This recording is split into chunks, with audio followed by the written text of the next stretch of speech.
জেলা প্রশাসক হিসেবে দায়িত্বপ্রাপ্ত জনাব ইমতিয়াজ হোসেন, বিশেষ অতিথি হিসেবে উপস্থিত আছেন আমাদের সম্মানিত এমপি ভাবি, আমাদের অতিরিক্ত জেলা প্রশাসক, সার্বিক অতিরিক্ত জেলা ম্যাজিস্ট্রেট, সরকারি সরবরাহ কলেজ সম্মানিত অধ্যক্ষ মহোদয়, জেলা পরিষদের প্রধান নির্বাহী কর্মকর্তা সহ সরকারি বিভিন্ন দপ্তরের কর্মকর্তাবৃন্দ, সুধীমণ্ডলী, প্রিয় ছোট্ট সোনামণিরা এবং অভিভাবক যারা এসেছেন, বিভিন্ন শিক্ষা প্রতিষ্ঠানের শিক্ষার্থী যারা এসেছেন, সবাইকে সালাম, আসসালামু আলাইকুম।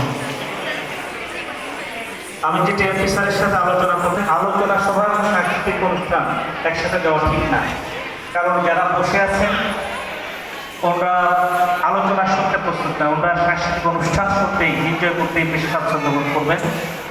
আমাদের মতো মানুষের, আমাদের মতো জ্ঞানহীন বোধহীন মানুষের কথার চেয়েও নজরুলের যে কোনো গান, যে কোনো কবিতা এখানে উপস্থাপিত হলেই সেটি বরং আমাদের যারা অডিয়েন্স আছে তারা সেটিকে ভালো করে উপলব্ধি করবেন, এনজয় করবেন এবং সেখান থেকে শিখে যাবেন। তো তারপরে যেহেতু আলোচনা করতে হয়, একটি প্রসঙ্গে একটু কথা বলি। সেটা হলো, আজকে একজন শিক্ষক এসেছিলেন আমার কাছে, উনি সাহিত্য পড়ান। তারপর বললাম, ওনাকে জিজ্ঞেস করলাম যে, ওনাকে আমি জিজ্ঞেস করেছি এই কারণে, উনি একজন লোকের মোশায়েরি করতেছিলেন বারবার একজনের কথা। তো যখন উনি পরিচয় দিলেন যে উনি সাহিত্যের শিক্ষক, তা আমি ওনাকে বারবার একটু বললাম যে আপনি একই কথা বারবার বলে ওনার সম্পর্কে আমাকে আপনি বিভ্রান্ত করছেন, এটা বন্ধ করেন, কারণ ওনাকে আমি ভালো করে চিনি। তো যাই হোক, তারপর ওনাকে আমি জিজ্ঞেস করলাম যে সাহিত্য আসলে কি পড়ান এবং কেন পড়ান সাহিত্য। যাই হোক, উনি আমাকে খুব একটা সন্তুষ্ট করতে পারেন নাই ওনার উত্তর দিয়ে।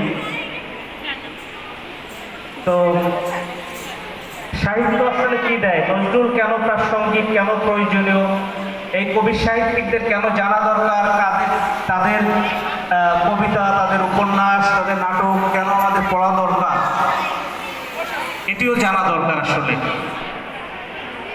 একটি কথা বলে যে শিক্ষাই জাতির মেরুদণ্ড, শিক্ষা জাতিকে মেরুদণ্ড দান করে। আর এই শিল্প, সাহিত্য, সংস্কৃতি এগুলো আমাদের মননশীলতা তৈরি করে, আমাদের মনন সৃষ্টি করে।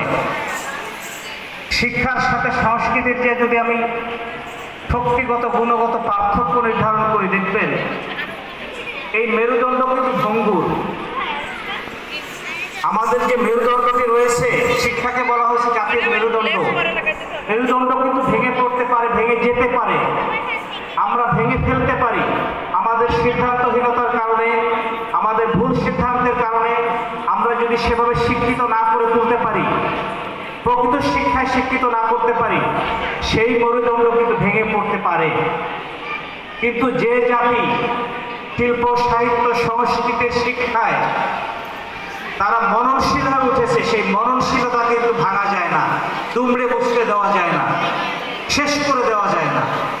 সুতরাং শিক্ষার্থীও আমি মনে করি যে শিল্প, সাহিত্য, সংস্কৃতি আমাদের মধ্যে যে মননশীলতা তৈরি করে, সেটি একটি জাতির জন্য অত্যন্ত প্রয়োজনীয়। আর আজকের বাস্তবতায় বাংলাদেশ যেখানে দাঁড়িয়ে আছে, এই বাস্তবতায় আমি মনে করি শিক্ষার চেয়ে সংস্কৃতির গুরুত্ব অত্যন্ত অনেক বেশি। কারণ আমাদের এই জাতি আজকে ধর্মের নামে, গোত্রের নামে, রাজনীতির পরিচয়ে শতদা বিভক্ত হয়ে গিয়েছে। আমাদের মধ্যে অনৈক্যের যে সুর, সে সুর আমাদের কিন্তু বারবার আমাদের উন্নয়ন যাত্রাকে বাধাগ্রস্ত করছে, ক্ষতিগ্রস্ত করছে। সুতরাং এই জাতিকে যদি আমরা ঐক্যবদ্ধ করতে চাই, এই বাংলাদেশ নামক ভূখণ্ডকে যদি আমরা এই বাংলাদেশি জাতীয়তাবাদের যে একটি ধারণা আছে, সেই ধারণার মধ্যে আমরা সন্নিবিষ্ট করে আমাদের এই যে সংস্কৃতি, সভ্যতার যে শিল্প, সাহিত্য, সংস্কৃতির যে যারা ধারক বাহক আছেন, সেই তার চর্চা দিয়ে যদি আমরা এই জাতিকে ঐক্যবদ্ধ করতে পারি, যেটি করেছিলেন আমাদের এই জাতীয় কবি নজরুল ইসলাম। উনি বলেছিলেন যে হিন্দু না ওরা মুসলিম, জিজ্ঞাসা কোনজন।